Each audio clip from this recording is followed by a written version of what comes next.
Vamos agora para a palavra doutrinária, na segunda carta escrita por irmão Paulo, agora a Timóteo. Segunda carta a Timóteo, capítulo número 4. Segunda carta a Timóteo, capítulo número 4. Começaremos a leitura no verso 1 e findaremos no verso 5. Capítulo 4, versos 1 até 5. Quem já achou? Amém. Amém quer dizer sim? Quem achou, diga eu achei, pastor.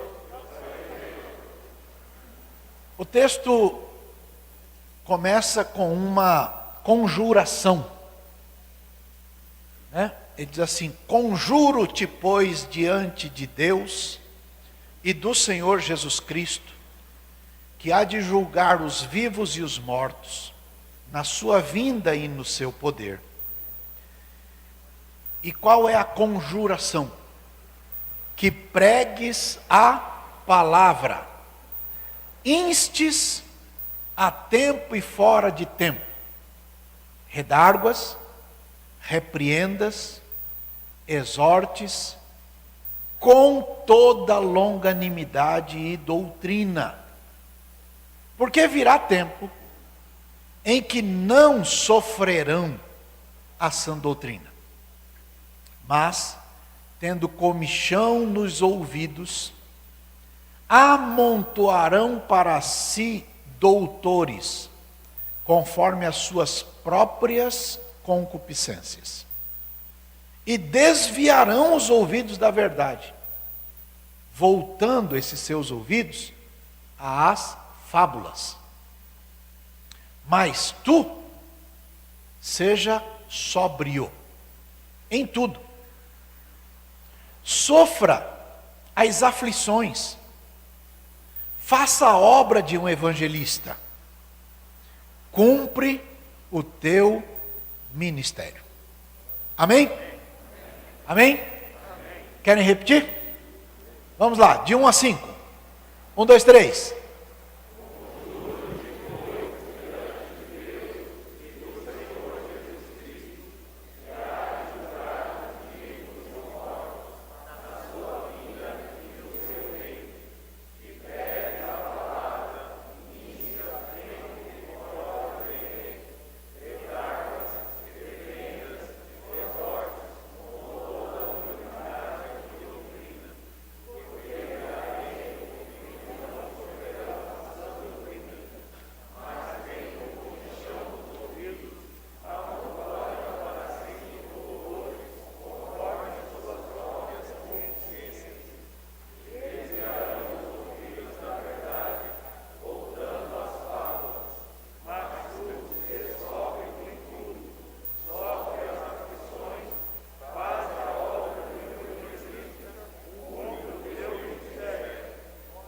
Amém.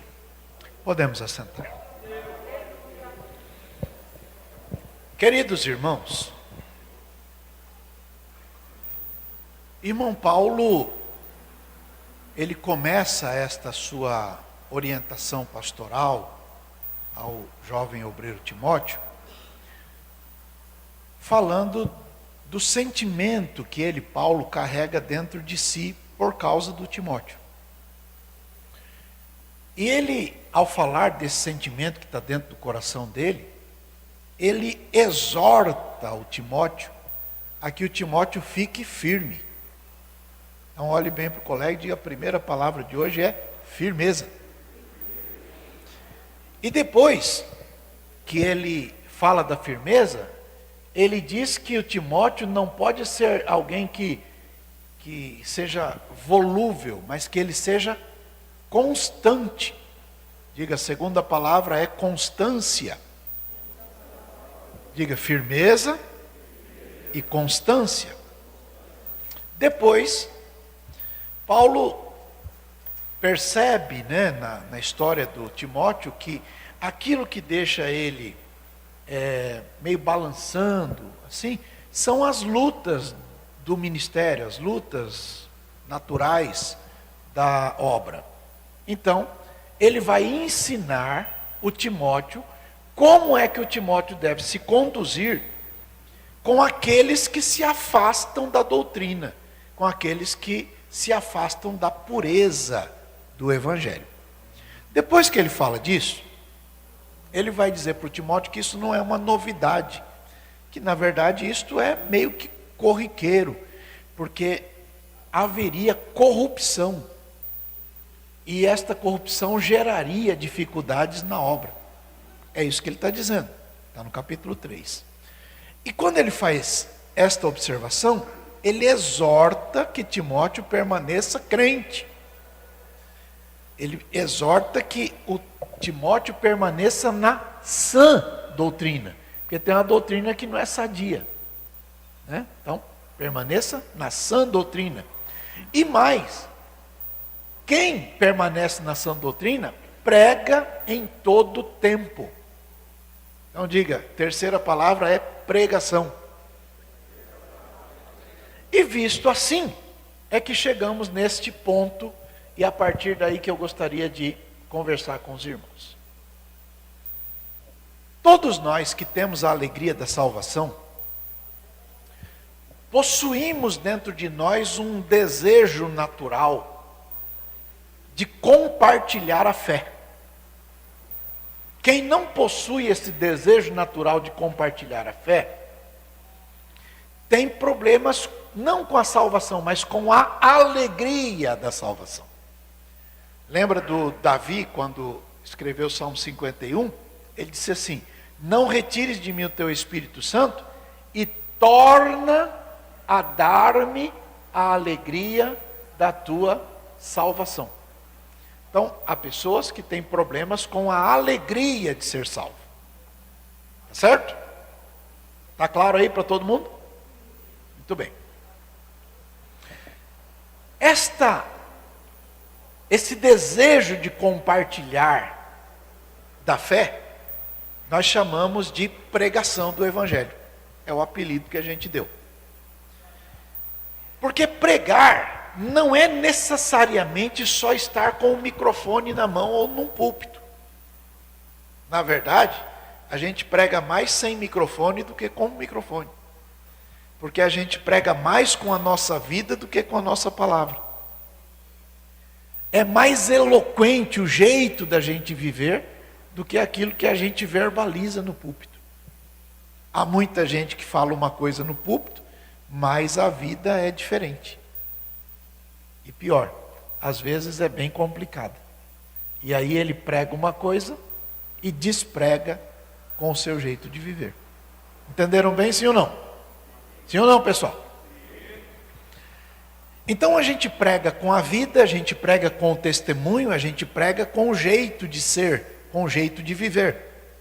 A gente prega com as respostas que damos, a gente prega com o jeito que tratamos os nossos negócios, a gente prega com o jeito que nos comportamos no trabalho, ou em casa, ou na família, ou em qualquer outro ambiente. A gente prega com as nossas atitudes do dia a dia. A gente prega com o modo com que nos conduzimos na sociedade. Aqueles que possuem o Espírito Santo dentro de si, têm uma especial alegria de compartilhar a fé. Porque foram salvos pela graça de Deus. E esta graça de Deus, que foi revelada em Cristo, mostrou para ele que ele não era merecedor da salvação. Mas o Senhor o salvou a si mesmo. E porque é assim, ele então quer compartilhar desta alegria com os demais. Ocorre que a timidez e o medo geram uma sensação de incapacidade. E isto faz que a pessoa se sinta inapta para compartilhar a sua fé, ou compartilhar o amor de Deus com alguém. A missão de um servo de Deus é revelar Cristo, revelar o amor de Deus. Uma vez perguntaram para Jesus assim: mestre, o que faremos para realizar as obras de Deus? Uma pergunta interessante. Mestre, o que faremos para realizar as obras de Deus? Qual foi a resposta de Jesus? Como é que está escrito? Jesus disse assim: a obra de Deus é esta, singular. A obra de Deus é esta, singular. Que creiais naquele que Deus enviou. Então a obra de Deus é crer em Jesus. Então tudo que se faz, tudo que se faz tem um objetivo: que as pessoas creiam em Jesus. Mas não é crer em Jesus como um profeta, como um curador, ou como alguém legal que ensinou boas maneiras. É crer em Jesus como o Salvador, porque Deus enviou o seu Filho para nos salvar. Entenderam bem, sim ou não? Qual é um exemplo disso? Vamos lá. Um dia estavam os discípulos de Jesus com ele e viram um rapaz doente, cego. Desde nascença ele era cego. Aí os discípulos perguntaram: quem pecou para que ele nascesse assim? Quem foi que pecou? Ele mesmo ou os pais dele? Resposta de Jesus. Qual foi? Nem uma coisa nem outra. Mas isto aconteceu para que se manifeste nele não glória, a obra de Deus. E o que é a obra de Deus? Crer em Jesus. Entenderam bem, sim ou não? Bom, Jesus fez lodo, pôs no olho do rapaz, mandou lavar no tanque, o rapaz voltou, enxergou, está tudo direitinho. Aí ele vai e é questionado, uma vez, duas vezes, três vezes, chamam os pais dele, questionam. Os pais ficaram com medo de serem expulsos da sinagoga. E o rapaz continuou afirmando quem foi que tinha curado ele.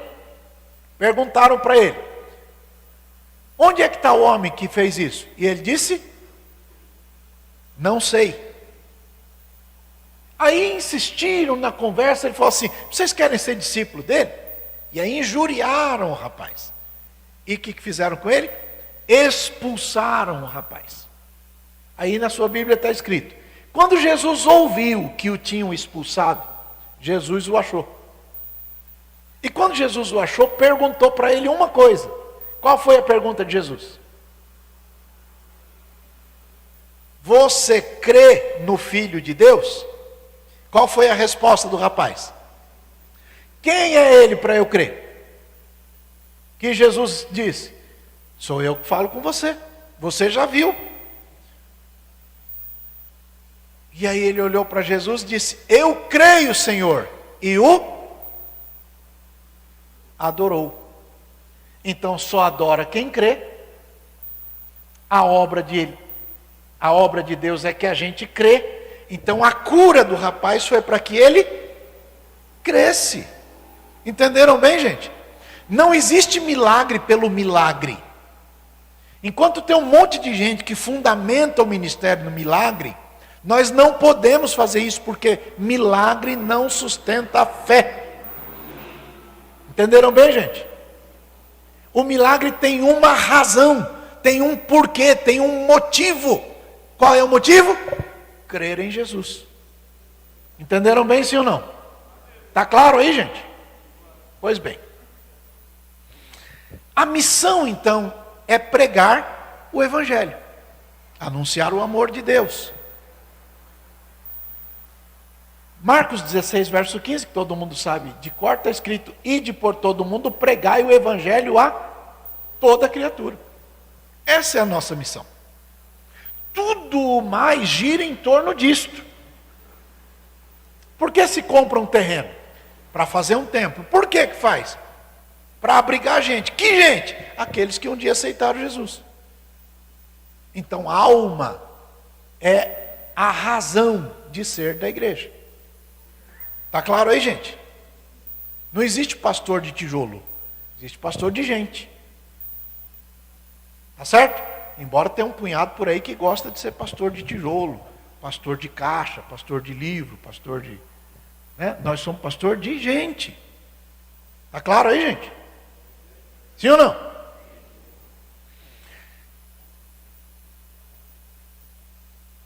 Eu sei que não sou um grande pregador. Aliás, de vez em quando eu fico orando, dizendo: Senhor, como é que esse povo consegue me escutar? Eu sei que tem gente com maior capacidade, mas todos nós temos uma missão. E qual é a missão? Pregar o Evangelho. Entenderam bem, sim ou não? Qual é o slogan da ADSM? Diga aí: ADSM, cada membro um evangelista. Olha para o colega e diz: você lembra disso?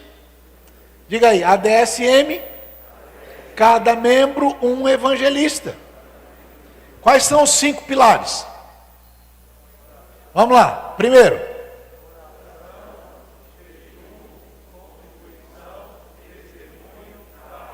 então, diga aí: cada membro um evangelista. Quais são os pilares?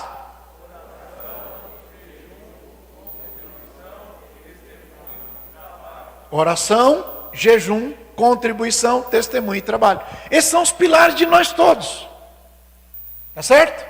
Esse é o jeito de ser da DSM. Por que tem um punhado de gente que chega e vai embora e não consegue ficar? Porque não aprendeu isso.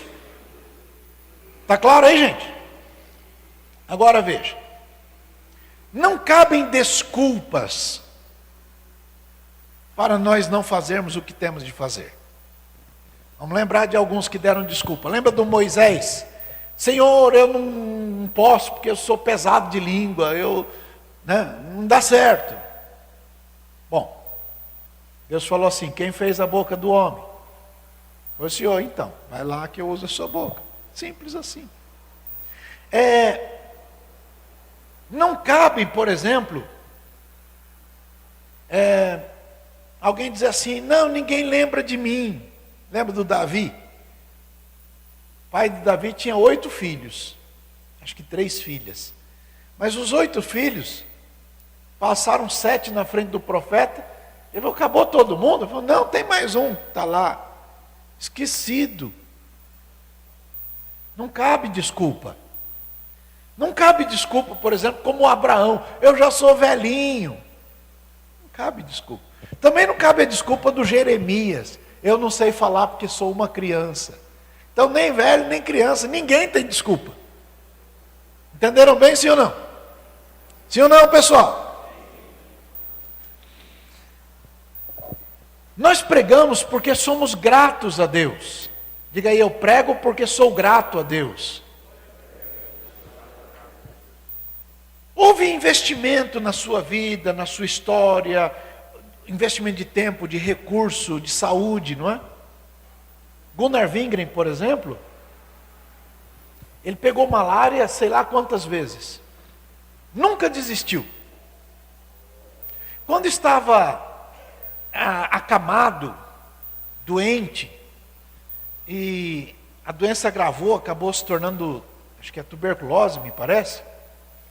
Ele ficava tão angustiado. E a esposa dele cantava perto dele. Irmã Frida, a musiquinha que ela cantava para ele: quem sua mão ao arado já pôs, constante precisa ser. O sol declina e logo após vai escurecer. A tua cruz vai levando.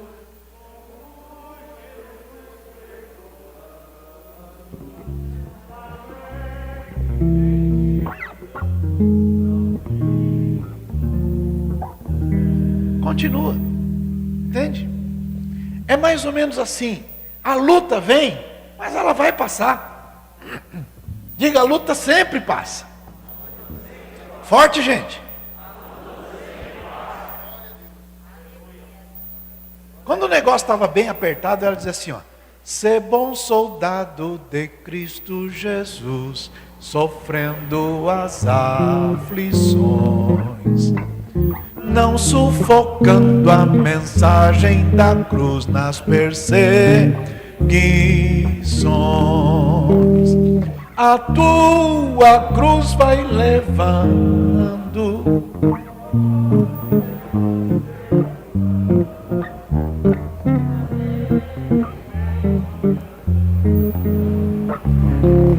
Não há desculpas.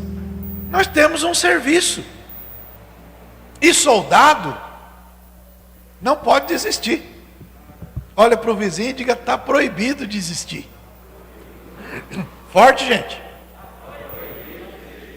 Então, aquele que mudou você pode mudar o outro. Nós pregamos porque obedecemos a Cristo, Ele que mandou a gente pregar. Aquele ide do Senhor não é para alguns, é para todo mundo. Nós pregamos porque obedecer é melhor do que sacrificar. Tem muita gente que fica falando de sacrifício, sacrifício. Obedecer é melhor do que sacrificar. Se nós pararmos de fazer o serviço, quem é que vai fazer? Olha para o vizinho aí e diga: Deus não tem um plano B, não. É serviço nosso mesmo, né? O anúncio do Evangelho é a razão de ser da igreja. Diga aí: ovelha gera ovelha. Forte, gente. Pastor não gera ovelha. Pastor gera ovelha enquanto ovelha. O que o pastor pode fazer? Direcionar as coisas. Lembra do Jacó? Quando ele queria ovelha mais ou menos de um jeito, ele colocava lá os galinhos de árvore de um jeito. Quando ele queria de outro jeito, colocava os galinhos de outro jeito. Não é? Mas quem gera ovelha é outra ovelha. Olha para o vizinho e diga: ADSM. Cada membro é um evangelista. Pergunta para o vizinho: você está fazendo a sua parte direitinho, né? Cada membro é um evangelista. Tá certo? Pregamos porque amamos o próximo como nos amamos. O primeiro mandamento é amar a Deus acima de tudo, e o segundo, que é semelhante ao primeiro, é amar o outro do jeito que você se ama. Se você se ama, você não quer ir para o inferno, né? Tem alguém que quer ir para o inferno aí? Então, se você o ama o outro, você também não quer que o outro vá, não é? Então, ama ao outro do jeito que você se ama. Está claro aí, gente? E isto é a pregação do Evangelho. Nós desejamos que as pessoas se arrependam dos seus pecados. Porque se não se arrepender, vai para o caldeirão. Não tem conversa. Queremos que eles se desvencilhem das amarras do pecado, como um dia Deus nos deu graça para fazer. A lei e os profetas se resumem no amor ao outro. Amor a Deus e amor ao outro. E tem mais, a gente prega para a gente não ser culpado do sangue do outro. Porque imagina que alguém, Deus colocou perto de você, e essa pessoa acaba indo para o inferno porque você não falou do Evangelho para ele. Alguém vai ter que pagar esse negócio. Vai lá em Atos capítulo 20, verso 20. O apóstolo Paulo diz assim: eu nunca deixei de anunciar ou de ensinar publicamente ou nas casas, testificando aos judeus e aos gregos a conversão a Deus e a fé em nosso Senhor Jesus Cristo. Então não tem alguma desculpa para dizer: não tenho mais tempo. Não, tudo quanto foi de tempo dele, ele gastou nisso. Então, quando pelo Espírito Santo alguém conduz uma pessoa a Cristo e ao arrependimento dos seus pecados, essa pessoa que faz isto realiza algo maravilhoso com desdobro na eternidade. Pode, pastor? Pode. Vai lá em Tiago capítulo 5, verso 20. Tiago diz assim, ó: aquele que fizer converter do erro do seu caminho um pecador, vai fazer duas coisas. Se você der conta de converter alguém do seu mau caminho, você vai fazer duas coisas. Quais são? Primeira, vai salvar uma alma da morte. Pastor, eu posso salvar alguém da morte? Pode. Se você converter do erro do seu mau caminho um pecador, vai salvar ele da morte. Só isso? Não. Você vai fazer outra coisa. Você vai cobrir uma multidão de pecado. Pastor, cobre pecado. Isso mesmo, exatamente o que está escrito aí. Entenderam bem, sim ou não? Sim ou não? Diga, o amor cobre a multidão de transgressão. É disso que a Bíblia está falando. Entenderam bem? Sim ou não, pessoal? Está todo mundo aí? Então, é a nossa prioridade da vida. A mensagem que João pregou, qual foi? Arrependei-vos, que é chegado o reino do céu. Se não houver arrependimento, esquece de céu. Qual é o grande perigo da vida de um pregador, de um pastor ou de um líder? Qual é o grande perigo? É continuar fazendo tudo errado, pintando e bordando, e percebendo que o ministério está tudo bem. A casa, como dizem, a casa está cheia. Outra palavra que usam muito, está bombando. Qual é a outra palavra? Está quebrando tudo. Qual é o perigo disto? Satanás conseguiu induzir você ao erro e achar que está tudo certo. Quando chegar no dia e Jesus separar bodinho de ovelha, ele vai dizer para o bodinho, show, ele vai dizer assim, mas espera aí, no teu nome nós profetizamos. Quem profetiza?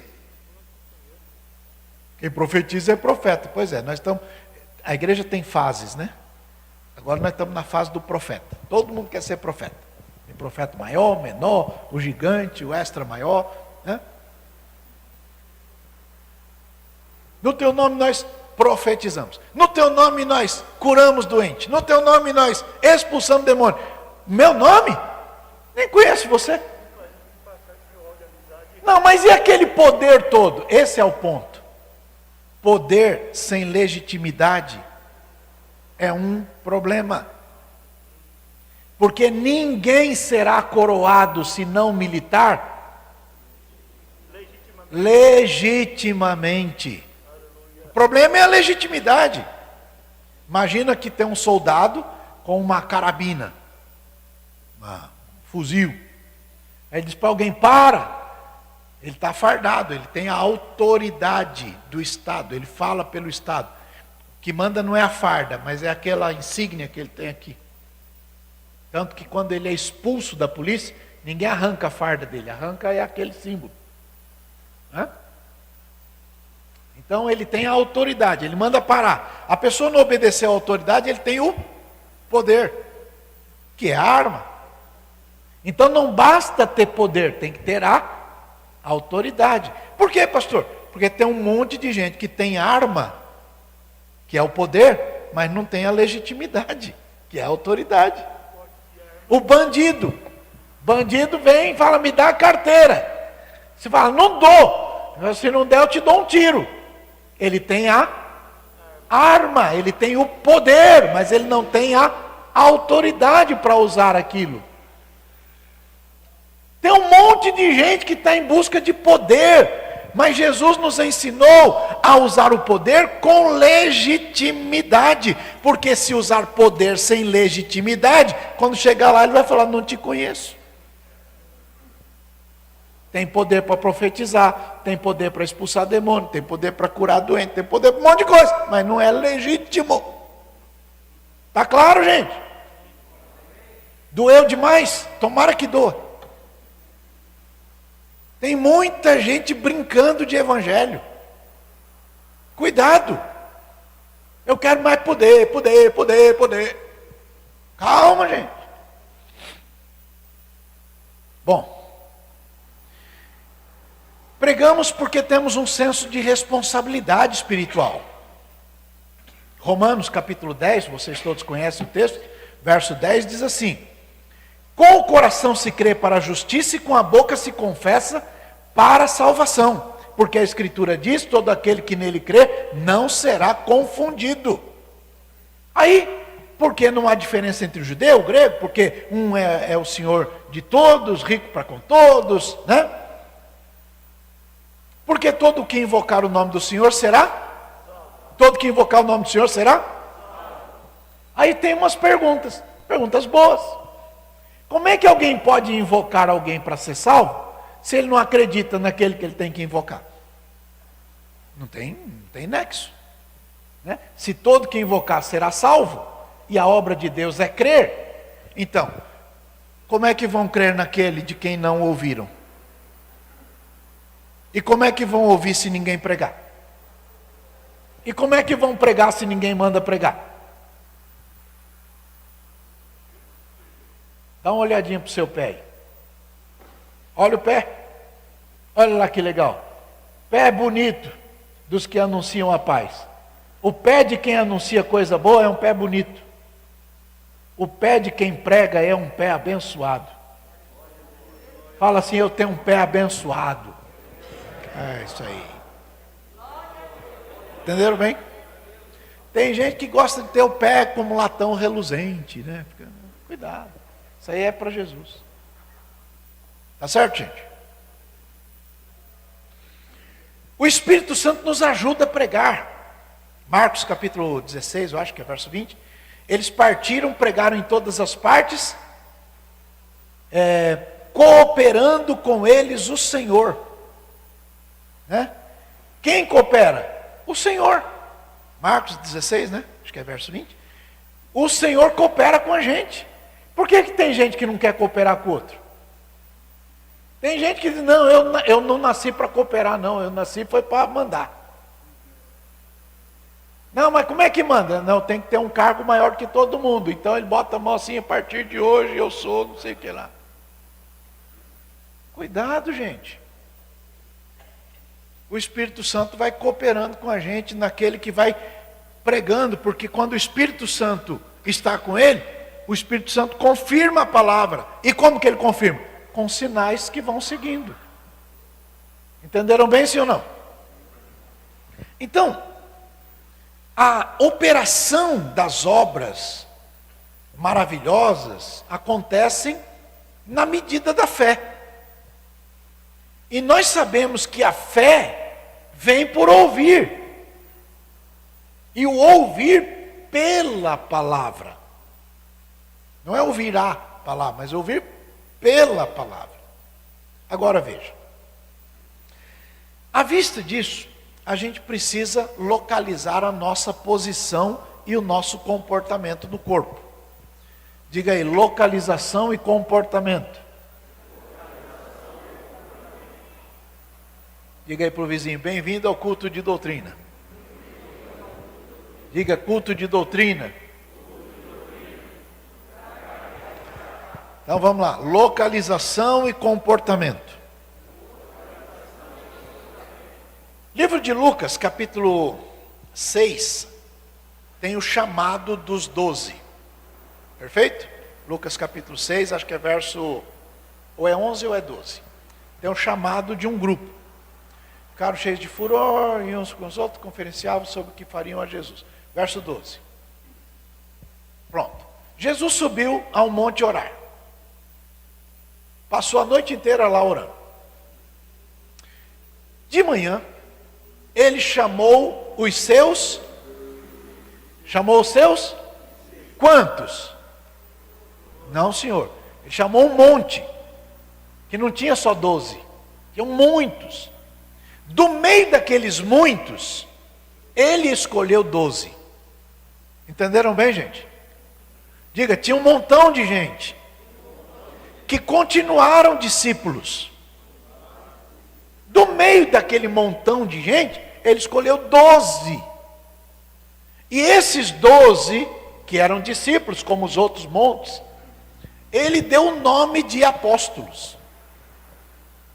Então, apóstolo é um discípulo como todos os demais discípulos, só que Jesus deu a eles uma função diferente. Continua lendo, verso 14. Está aí o nome deles.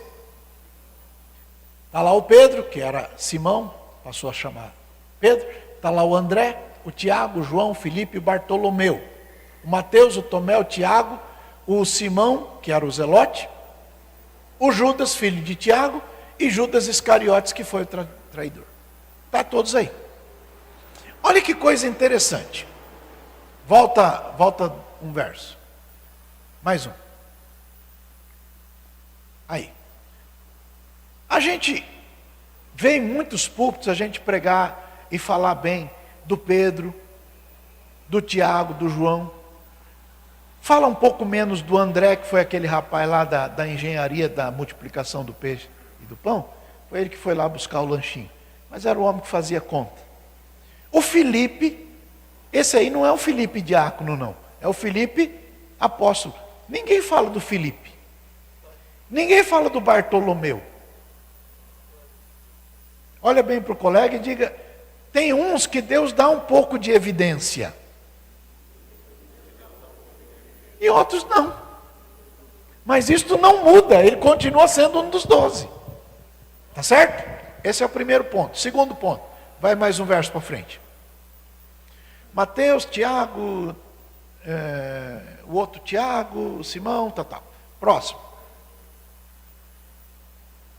E Judas Iscariotes, que foi o...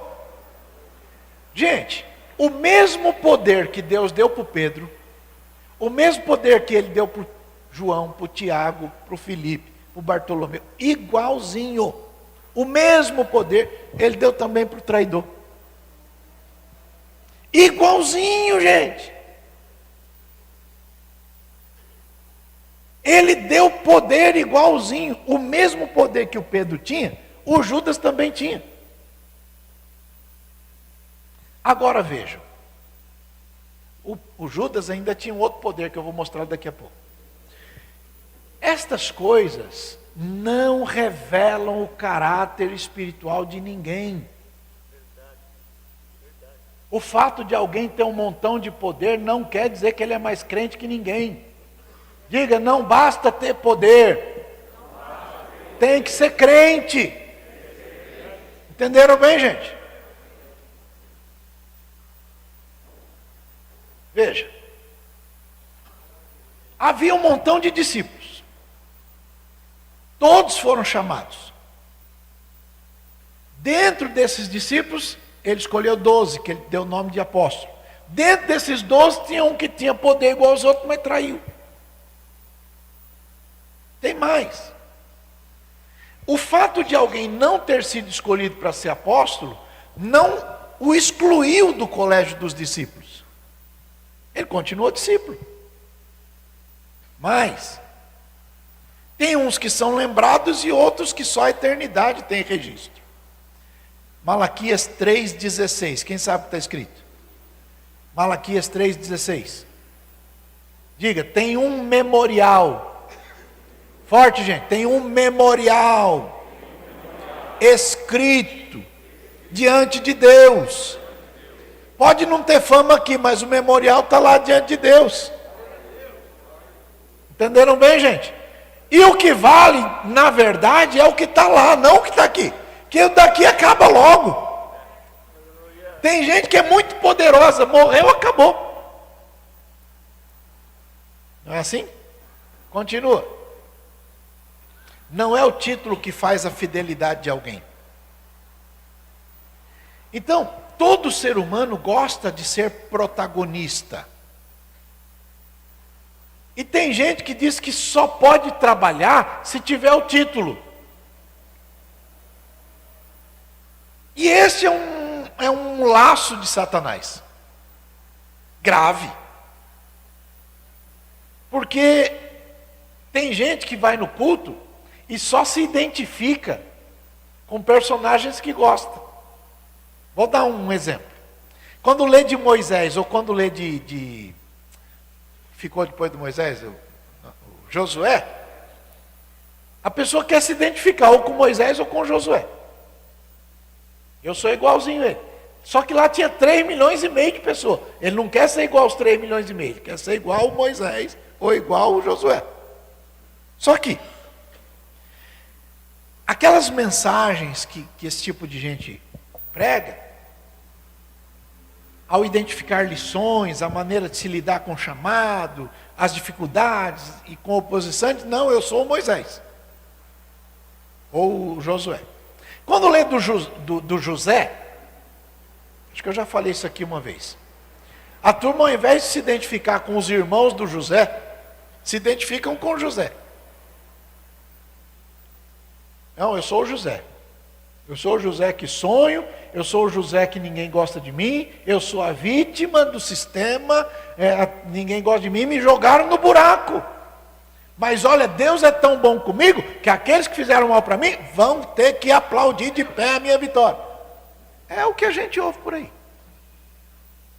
Mas essa história não está escrita para isso. Na verdade, a maioria de nós parece mais com os 11 irmãos dele. Que trai, que inveja, que quer o mal, que joga no buraco, que ganha dinheiro às custas do outro. Verdade.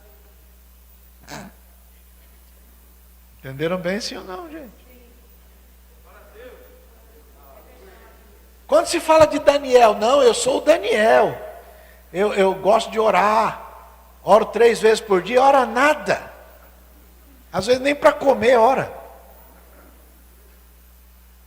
Não, eu sou injustiçado, Deus me ama tanto que me colocou para ser o chefe dos chefes.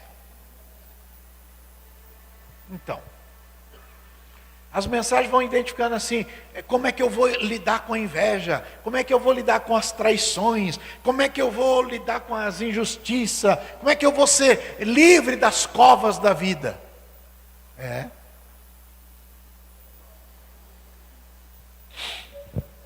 Quando lê sobre Gideão, não, se identifica com o Gideão, porque o Gideão é corajoso, que está no lagar para proteger a comida para a família e tal.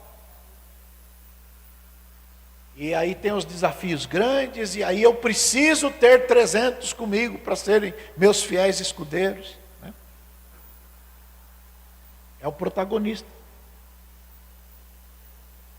Ou quando fala de Davi. Não, quer se identificar com Davi, porque é o que derruba gigante. Não é? Esquece que um dia o Davi estava quase morrendo, porque um gigante, Isbi-Benob, ia matar o Davi. Se não fosse o Abisai, ele tinha morrido. Pois é, foi esse rapaz aí que matou o gigante para o Davi não morrer. Olha bem para o colega e diga, lê a Bíblia, irmão. Lê a Bíblia. Não é só Davi que mata gigante, não. Teve um dia que se o outro não matasse, ele que morria.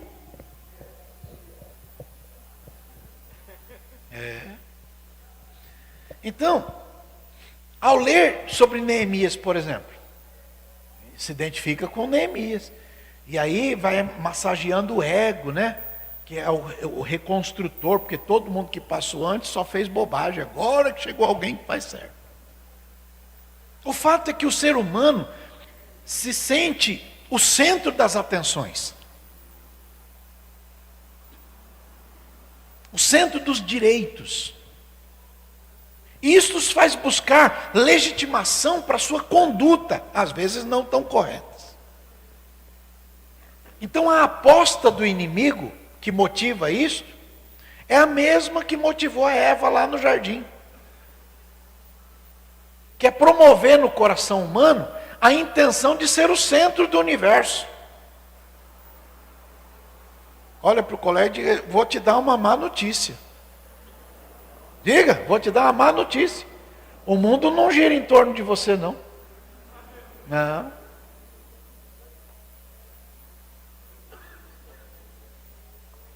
A hermenêutica, né, que é uma arte de aplicação, da tradução ou da interpretação das coisas da palavra, gerou um sistema de pregadores, de cantores, de professores, que foram contagiados pela armadilha que insufla o ego. E aí todo culto que quer estar tem que ter uma mensagem que o põe para cima.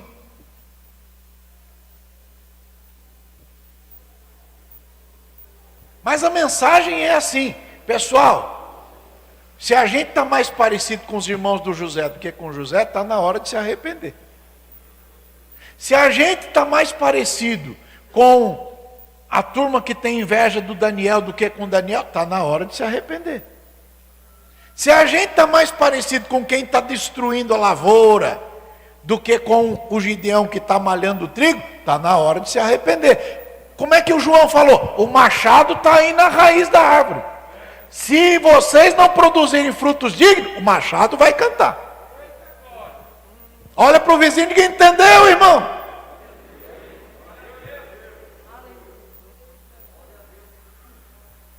Então, Atos, capítulo 2, vai lá, Atos capítulo 2, verso 37.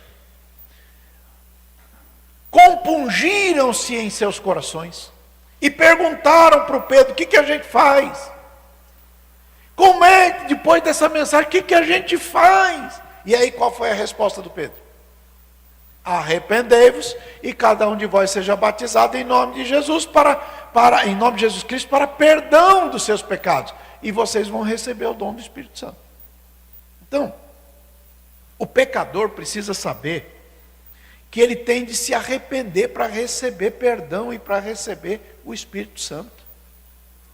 E há pessoas que se identificam com os protagonistas bíblicos para a afirmação de suas posições pessoais em determinados assuntos. Então hoje eu gostaria de pensar com vocês, olha para o colega e diga: culto de doutrina é lugar de pensar. Diga, mas tem que pensar fora da caixa. Diga. Seria de verdade honesta a sua identificação só com os mocinhos? Só com os protagonistas? Seria de verdade honesto? Seria honesto a aplicação deste posicionamento na tua vida pessoal? Seria mesmo honesto interpretar os textos sempre assim? Para que evangelho se é assim? Em outra ocasião, o Espírito Santo me dirigiu aqui e eu falei com os irmãos sobre o José e os irmãos do José. Não lembro se foi no domingo ou numa quarta-feira. A verdade é que muitos dos pregadores, ao pregarem esse tipo de mensagem, eles mesmos se colocam, ou no lugar do Moisés, ou no lugar do Josué, ou no lugar do Gideão, ou no lugar... Eles são o suprassumo da excelência. Mas olha para o colega e diga: só teve um Moisés, viu? Só um Gideão, só um Sansão. Cuidado. Naquela história da Esther, lembra da Esther? Tem um livro na Bíblia que chama Esther, né? Naquele livro de Esther é muito interessante. Muita gente fala da vitória do Mardoqueu, porque Mardoqueu foi livre, queriam matar ele, mas não deu certo. Mas a turma fala da libertação do Mardoqueu, mas o comportamento que eles próprios têm é o comportamento do Ramã.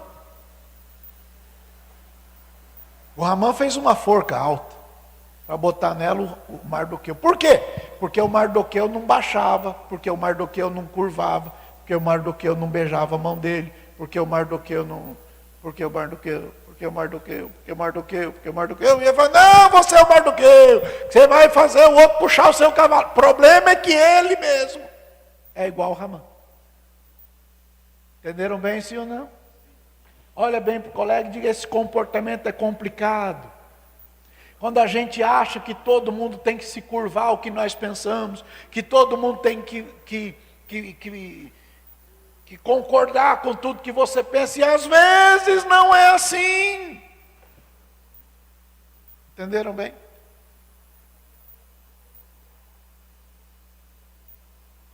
Bom, é realmente grave o perigo,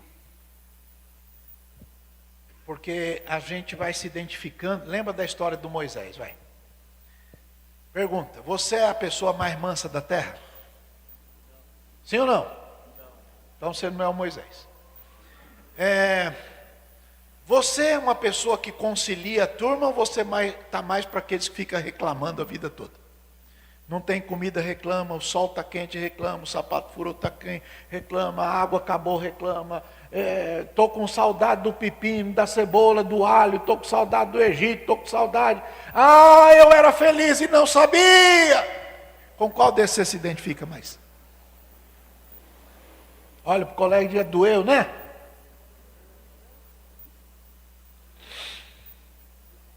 Mas é mais romântico apresentar você como libertador. E aí você falta dar cambota, né? Andar de avião.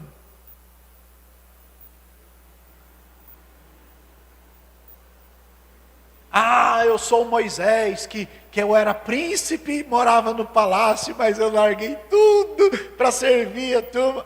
É? Quer pensar melhor? Enfrentar a fúria, a incompreensão, não é?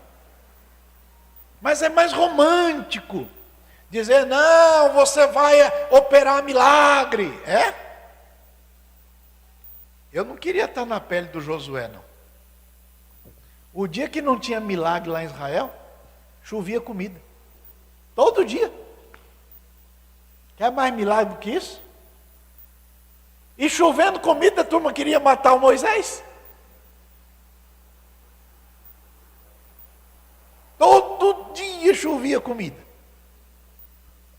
Alguém um dia falou, nossa alma tem fastio desse pão tão vil.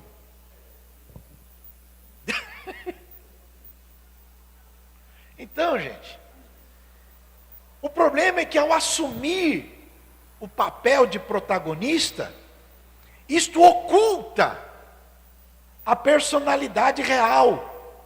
E aí não há disposição de correção. E aí vai continuando no erro, achando que está certo.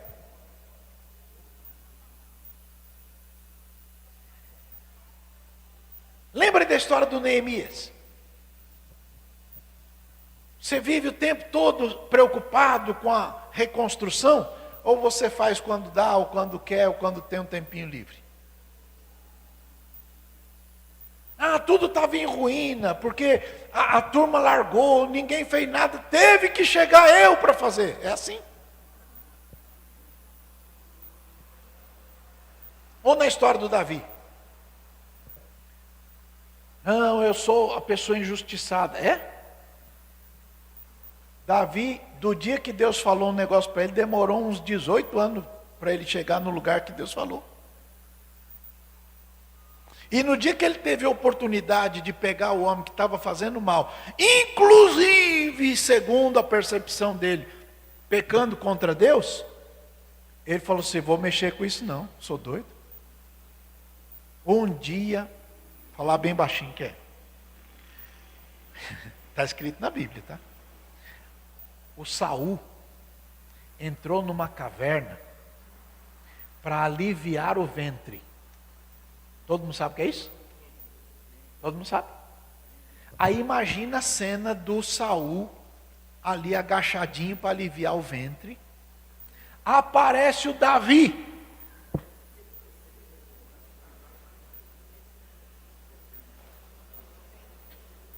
Podia ter matado o sujeito. E pegou, cortou um pedacinho da roupa. Ficou com a consciência pesada. Não é? Você está mais para o Davi que tem essa percepção? Ou está mais para o mesmo Saul que tem inveja e quer matar, destruir para pegar o lugar do outro? Não, vamos falar de outra coisa. Um dia o Davi está dormindo. Ou Saul está dormindo. Devia estar com sono pesado, porque Davi chegou com um colega dele e pegou a botija d'água. Levou embora a botija d'água e uma arma, uma lança. Aí longe assim, o Davi gritou para o general do Saul. Ô fulano, você não é homem não. Você não protegeu o seu rei. Olha aqui a água dele, ó. Olha aqui a lança, ó. Você não merece esse posto. O Saul escutou: "Oh, meu filho, é você." Aí Davi falou: "Olha, você está me perseguindo, mas eu não persigo você. Você está querendo o meu mal, mas eu não quero o teu mal. Eu tive a tua vida na minha mão, mas eu não mexi com você, porque eu respeito a posição que Deus te deu. Então faz favor de me respeitar. Eu respeito o lugar que Deus te põe. Então, por favor, me respeite." Entenderam bem, sim ou não? O problema é que quando a gente vai se identificando muito com Davi, a gente esquece que às vezes tem um comportamento do Saul. E qual é o comportamento de Saul? Já é chefe, já manda em tudo, já é... Mas quando ele vê um que está ali despontando, vou matar esse infeliz, porque daqui a pouco ele quer... Não é assim, gente. Quem conhece Deus, descobre na palavra de Deus, que Deus é o dono do corpo, e que Deus coloca no corpo cada membro, como Ele quer. Não é o membro que diz: "Não, eu quero ser isso, eu quero ser aquilo." É Deus quem coloca o membro no corpo, como Ele quis. Não é assim que está lá em 1ª Carta aos Coríntios, capítulo... Vamos ler, gente. 1ª Carta aos Coríntios, vai lá.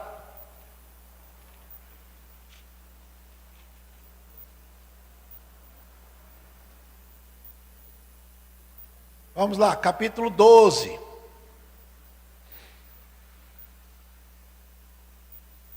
Verso 14.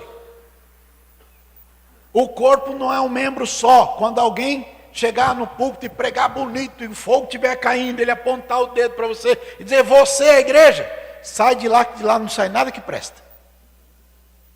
Um membro não é corpo. Segunda coisa: orelha, pé, tal. Verso 18. Leia.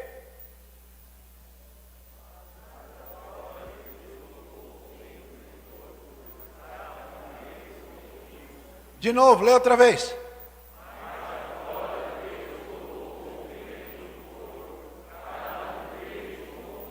Outra vez.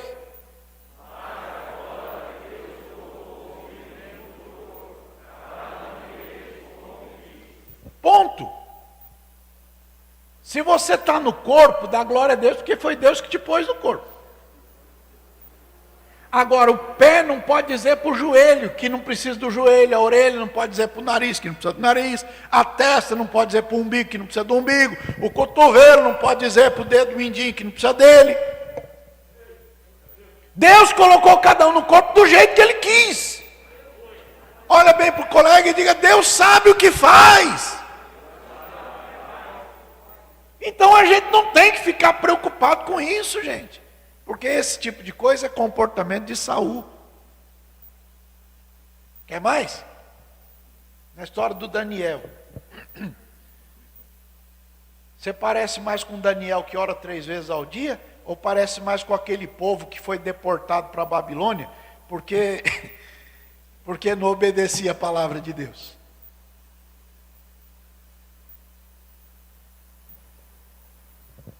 Quantas pessoas foram para a cova do leão junto com Daniel?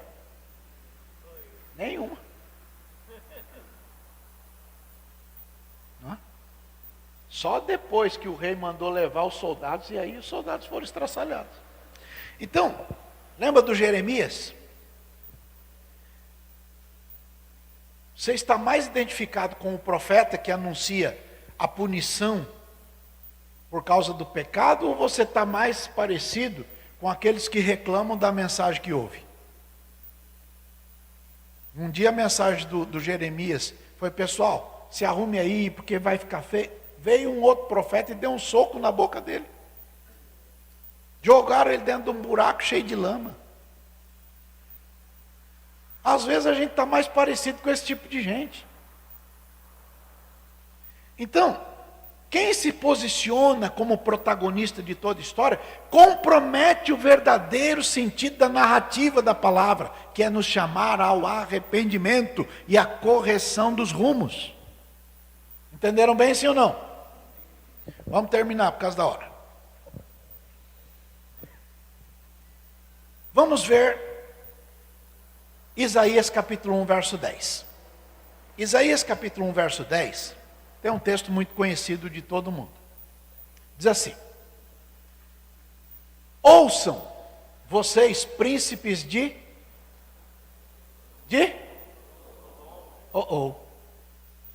prestem atenção à lei do nosso Deus, povo de Gomorra, Sodoma e Gomorra. Bom, será que Deus está falando com eles mesmos? Sodoma e Gomorra já tinha sido destruída, o fogo já tinha queimado. Veja como Deus está dizendo: pessoal, de que me serve a multidão de sacrifício? Estou cansado de holocausto de carneiro, gordura de animais. Eu não tenho mais prazer no sangue de bezerro, nem do cordeiro, nem de bode. Quando vocês vêm comparecer perante mim, quem foi que ficou pedindo isso para vocês? Que vocês viessem trazer esse monte de coisa. Não tragam mais isto. Sem sentido, debalde é alguma coisa sem sentido.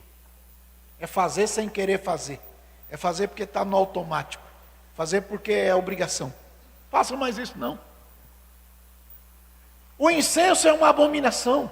A festa de lua nova também é abominação. Sábado também, convocação de congregação. Eu não posso mais suportar a iniquidade. Nem aqueles ajuntamentos solenes. A festa de lua, a solenidade, isso a minha alma está aborrecendo. É pesado demais para mim, estou cansado de ver. Então, quando vocês estendem a mão, eu escondo de vocês os olhos. Quando vocês multiplicam as vossas orações, eu nem escuto mais. Porque as vossas mãos estão cheias de sangue. Então, se vocês querem uma relação comigo, se vocês querem ter uma vida perto de Deus, qual é o caminho? Primeiro, se lavem. Segundo, se purifiquem. Terceiro, tirem a maldade dos seus atos. Parem de fazer o mal. E aí eu escuto vocês. Olha para o colega e entender o que é mensagem de arrependimento, isso? Você quer ter um relacionamento com Deus? Se lave, se purifique, tire a maldade dos seus atos diante de Deus. Parem de fazer coisa errada, porque senão não vai dar certo. Entenderam bem, gente? Continua lendo. Aprendam a fazer o bem. Aprendam a praticar o que é reto. Ajude quem está oprimido. Faça justiça ao órfão. Trate da causa das viúvas. Ou seja, ande direito. Depois que vocês fizerem isso, venham fazer as perguntas que quiserem. Argui-me, diz o Senhor. Ainda que os seus pecados sejam como a escarlata, eu vou mudar esse negócio. Eles se tornarão brancos como a branca lã, ou como a neve. Ainda que sejam vermelhos como o carmesim, se tornarão como a branca lã. Entenderam bem, gente? Então a mensagem é: se aprumem, se arrumem, se acertem, se corrigem, porque a vinda de Jesus está mais perto do que muita gente pensa.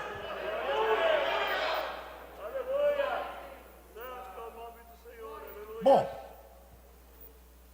há pessoas que traem a Jesus nos seus atos diários, nas suas conversas, nos tribunais, nas coisas, e depois promovem ajuntamentos solenes. Deus não suporta isto.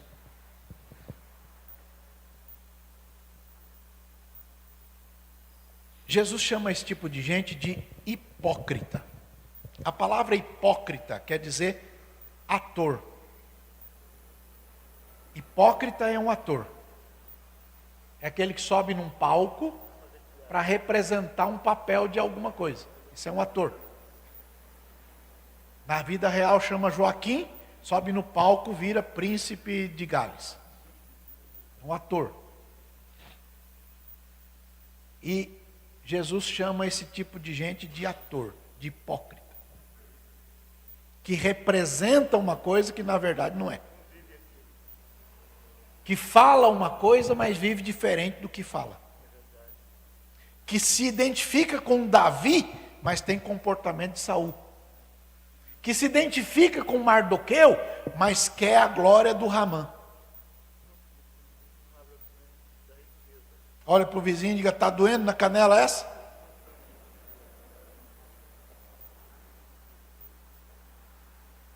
Se não for do meu jeito, não pode ser. Então, cuidado. Porque a cobrança vai ser pesada demais. A vida aqui acaba logo demais. E a eternidade vai ser muito pesada.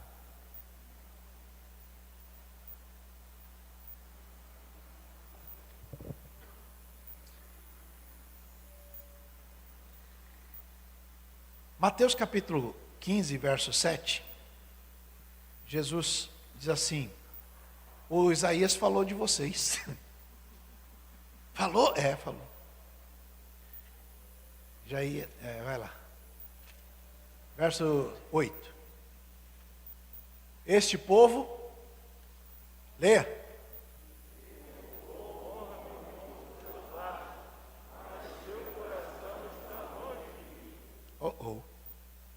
Lê de novo.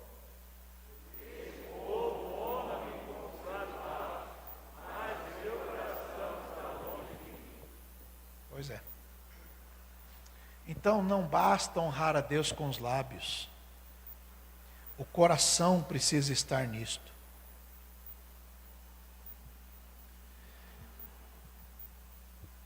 Não é comum que as pessoas achem bom ouvir isto. Vai lá em Isaías, acho que é 29. Isaías 29. Verso 11. Isaías 29, 11. Toda visão vos é como as palavras de um livro selado que se dá ao que sabe ler. O livro está selado, aí dá para o que sabe ler e dizer: leia isso. E ele diz: como é que eu posso ler se está fechado? Ou então pega o mesmo livro aberto e entrega para um que não sabe ler. Está no verso 12. Leia aí. Ele diz: mas não sei ler. Verso 13. Porque o Senhor disse: pois que este povo se aproxima de mim, com a boca e com os lábios me honra, mas o seu coração se afasta para longe. Para longe de mim. E o seu temor para comigo consiste só em mandamentos de homens, em que foi instruído. Cuidado, gente. Tem muita gente que acha melhor obedecer determinações humanas que estão contrárias à palavra do que obedecer a Deus. Cuidado. Cuidado. Não é comum. Na verdade, eu não conheço nenhuma pessoa que acha bonito colocar o nome no filho de Judas. Vocês conhecem alguém que colocou o nome do filho de Judas? Por quê? Porque Judas é um cidadão com problemas, né? Vai lá no capítulo 12 de João. Capítulo 12, verso 4. Tem uma dona lá que vai dar uma oferta para Jesus. Ela quebra um vaso e bota o perfume na cabeça de Jesus. Aí quando ela faz esse negócio, esse ato de derramar o perfume lá no Senhor, um dos discípulos disse o seguinte, verso 5. Por que a gente não vende isso por um valor tal lá e distribui isso para o pobre? Ele viu alguém dar a oferta para Jesus e pega e diz isso aí. Verso 6. Ele não disse isso porque tivesse cuidado dos pobres. Ele não estava nem aí com o pobre. O que ele queria? Mas porque era e tinha a bolsa e tirava o que ali se lançava.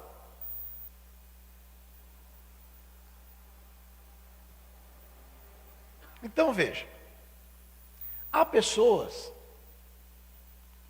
que às vezes falam coisas que querem traduzir piedade, mas na verdade é um comportamento impróprio. Ah, mas eu não tenho a bolsa. Vamos pensar melhor. Capítulo 13, mesmo livro de João, verso 28. Nenhum dos que estavam sentados à mesa compreendeu o propósito que lhe dissera isso. Porque como Judas tinha pensavam alguns que Jesus lhe tinha dito, vai comprar o que é necessário para a gente fazer a festa, ou vai comprar alguma coisa para distribuir lá para os pobres. Verso 30. O Judas tomou o bocado, saiu logo e já era de noite e tal. Outro evangelista diz que quando ele tomou o bocado, o Satanás entrou nele. Então, todos nós temos responsabilidade com coisas que estão conosco, mas que são de Deus. Ah, pastor. Bom, Malaquias capítulo 3, verso 10, está aí para você ler. Tem coisa que é sua, mas tem coisa que é de Deus. Entenderam bem, sim ou não? Sim ou não, pessoal? Você carrega na sua bolsa coisas que são de Deus. O Judas tinha uma vida secreta. Mateus capítulo 26, verso 14, diz que ele trocou Jesus por dinheiro.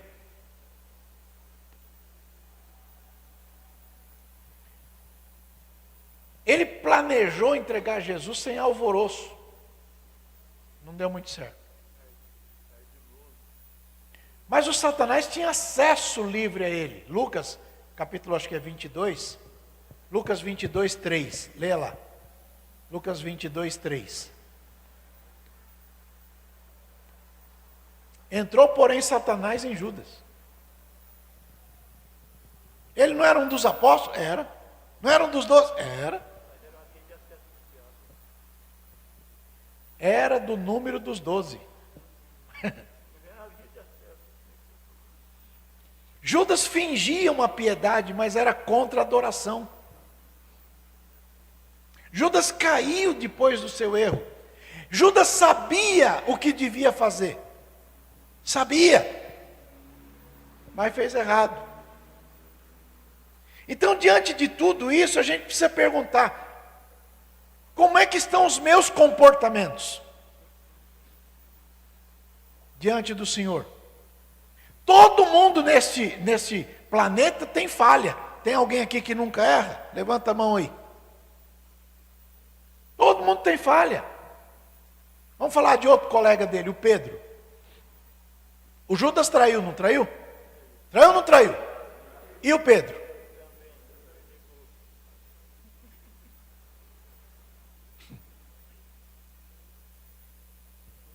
Mateus capítulo 26, verso 56, vai lá. Mateus 26, 56, como é que está escrito?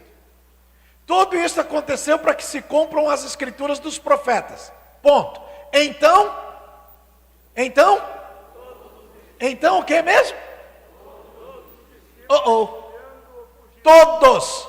Não foi nem só Pedro e nem só Judas, foi todo mundo. Olha bem para o colega, ninguém entendeu isso, irmão. Por que você acha que é melhor que todo mundo? O problema está no que vem depois. O Judas traiu, o Pedro negou, todo mundo fugiu. O Judas feriu o coração de Jesus, o Pedro também feriu. O Judas pecou, o Pedro também pecou. O Judas caiu, o Pedro também caiu. Ocorre que 3 dias depois, o Pedro vira pastor, e o Judas? Por quê? Pergunta aí, ô pastor, por quê?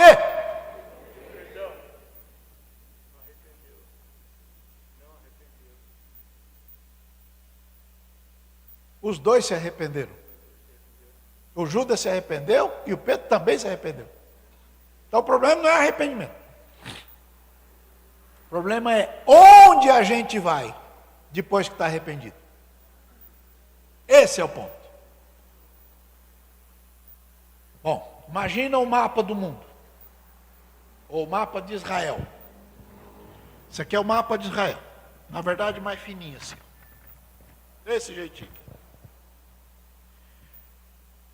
Aqui embaixo tem uma tribo chamada Benjamim. Jerusalém fica dentro da tribo de Benjamim. Benjamim, junto com a tribo de Judá, forma o reino do sul, o reino da Judéia. Aqui embaixo está Jerusalém. Aqui em cima está o Mar da Galileia, no norte. Daqui até aqui tem 180 quilômetros. Não tem trem, não tem ônibus, não tem van, não tem perua, não tem moto, não tem avião, não tem nada. O Pedro saiu dali de Jerusalém e foi lá para Galiléia, porque ele sabia que Jesus ia estar lá. Andou a pé, no sol, no deserto, sofrendo, não deve ter sido fácil, e pouco tempo. De vez em quando você encontra um pessoal que vai até Aparecida do Norte, para ir lá na Romaria lá, e aí vai pela Via Dutra. Tem posto de gasolina, tem lugar para tomar banho, tem lugar para comprar comida. Lá não tinha nada disso. E o Pedro está indo, por quê? Porque ele se arrependeu e tem que ir no lugar certo. O Judas se arrependeu, onde é que ele foi? Foi conversar com aquele povo que odeia Jesus. E por que ele odeia Jesus? Pagou para o Judas trair. Quem paga para alguém trair a obra de Deus, mostra que não ama Jesus. Vem para cá que eu te dou tanto para você fazer isso. Eu te pago tanto para você pecar. Cuidado com esta gente, porque eles vão te destruir. Olha, se você ficar do meu lado, eu vou te dar tal lugar. Se você ficar comigo, eu vou te dar tal prêmio. Se você ficar comigo, eu tenho o poder de te dar o que eu quiser. Cuidado com esta gente, porque esta gente não ama Jesus. Quando deu tudo errado para o lado do Judas, o Judas falou: olha, eu me arrependi, toma aqui o que vocês me deram. Eles falaram: o quê? Quero isso não. Alguém disse: não dá para a gente botar isso de novo na tesouraria. Pegaram o dinheiro e compraram, foi um cemitério. O Judas saiu dali, a história estava feia, porque perguntaram: o que nós temos com isso? Não, mas vocês me contrataram. O que eu tenho com isso? Se vira. Ele foi se enforcar. Olha bem para o colega e diga: toma cuidado. Jesus ama demais você. Ama tanto você que te trouxe aqui para ouvir isso hoje.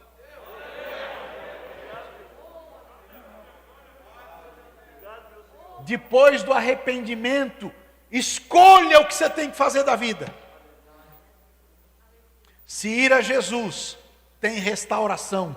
Se ir para quem diz que ama, mas vive traindo, é destruição na certa. Entenderam bem, gente? Então, está posta a palavra doutrinária. Agora cada um de vocês sabe o que tem que fazer. Com quem você é mais parecido? Uma vez Jesus falou em João 8,44 que tem um pai de um comportamento pessoal. Quem vive nesse comportamento é filho daquele cidadão lá. Hebreus capítulo 3, verso 7. Hebreus capítulo 3, verso 7, está escrito assim, ó: como diz o Espírito Santo, se você ouvir a voz dele, não endureçam o vosso coração como no dia da provocação, no dia da tentação do deserto. Não endureça o seu coração. Se você é mais parecido com Ramã do que com Mardoqueu, se corrija. Se é mais parecido com os irmãos de José do que com José, se corrija. Se é mais parecido com Judas do que com Pedro, se corrija. Se é mais parecido, cuidado, ande direito. Jesus ama você. Entenderam bem, sim ou não? Escolha bater na porta de Jesus. Porque se você bater na porta de Jesus, Ele vai restaurar você. Lembram da pergunta de Jesus para Pedro? Ô Pedro, você me ama? Amo. Então, apacenta as minhas ovelhas. Ô Pedro, você me ama? Amo, Senhor. Então, apacenta aí os meus cordeiros. Pedro, você me ama? Senhor, tu sabe tudo. Então, olha bem para o colega e diga, Deus sabe o seu coração. E Deus sabe que você o ama também. Aliás, olha para o colega e diga, que boa notícia, diz aí. Deus sabe que você o ama. Deus sabe. Então, já que você o ama, que tal você decidir obedecer a Cristo? E a sua vida será diferente. Amém? É a palavra de Deus em nome de Jesus.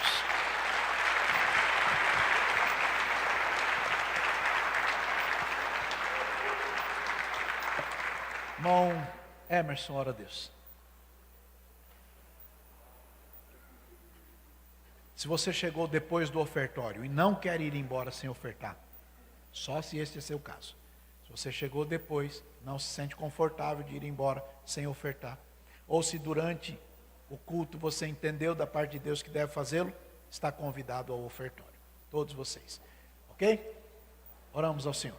Você de casa também, através do Pix, tesouraria.adsm@gmail.com. Tesouraria.adsm@gmail.com. Vamos lá. Orando ao Senhor, pastor Emerson. Senhor Jesus, queremos te louvar e te exaltar pela gloriosa ministração da palavra de Deus. Como nosso pastor assim o diz, este lugar de fato é lugar de pensar, para que possamos, Senhor Jesus, viver melhor na tua presença, para que possamos conduzir nossos atos e comportamentos diante de ti. Quero te louvar, Senhor, pela vida dos irmãos que aqui estão, toda a igreja reunida para ouvir a tua palavra. E os irmãos que também, Senhor, estão assistindo este culto maravilhoso pela nossa TV. Sê conosco, Senhor Jesus. Guarda-nos debaixo da tua graça, debaixo da tua bondade, na tua misericórdia. Somos teus servos e queremos te servir com alegria, aprendendo, Senhor, mais e mais da sua gloriosa palavra. Tua palavra que é viva e eficaz, que é mais penetrante do que espada alguma de dois gumes, que vai, Senhor, entre a alma e o espírito, as juntas e medulas, e ela é, Senhor, aquela que nos serve como guia, carta magna para seguirmos nesta caminhada. Te louvamos e te exaltamos, em o nome de Jesus, para a tua glória. Amém. Que o amor de Deus, o nosso Pai, que a bendita graça de nosso Senhor e Salvador Jesus Cristo, que a comunhão e as santas e doces consolações do Espírito Santo, seja com todos vocês hoje e sempre. Amém. Vão abençoados, meus irmãos. Amo vocês. Que Deus os abençoe. Faça isso com mais alegria. Deus abençoe a todos. Glória a Deus.